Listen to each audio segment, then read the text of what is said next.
to that answer.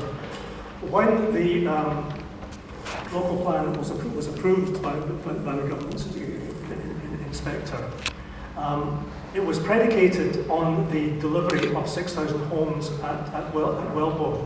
And the argument you always put to us is that that development helps us preserve the countryside gap that is so precious to us here. But given the delays that we're now hearing about in the delivery of Welborne, if the developer now put in an application and it was rejected by the council, first of all, how confident are you that we would win an appeal against that decision? And secondly, what resources would Fairham be able and willing to put into fighting it? Okay, thank you. I think that's a fair question.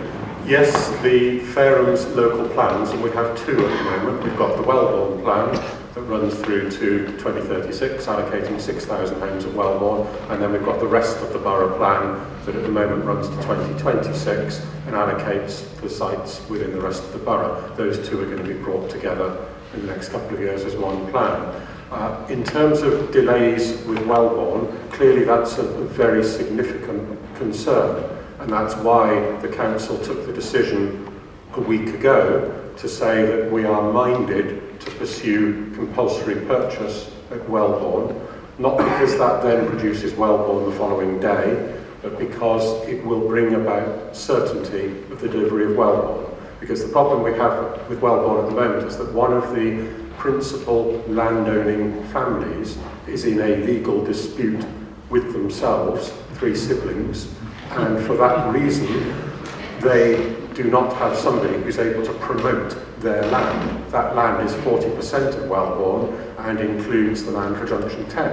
And Welborne, of course, has to come forward as a comprehensive development with its infrastructure. So you can't have one landowner building the houses with no way of delivering the infrastructure.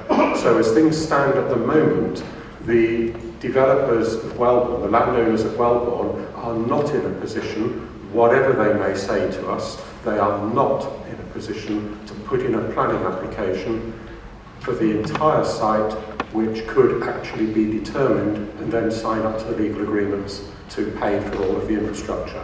So at the moment, until we can get that certainty, there is a concern. But of course, the situation we're now in is that whereas 10 days ago, if we'd been in front of an inspector and he said, well, what's going on with Welborne? And we said, well, we don't actually know because we haven't got a planning application in, and the landowners are, half of them are fighting amongst themselves, so there's no prospect of one. Compared with now, we can say, well, we've started a process. We're looking for a development partner. They'll be putting in the planning application, and at the same time, we'll be running a process to acquire all of the land, or the development partner would acquire all of the land.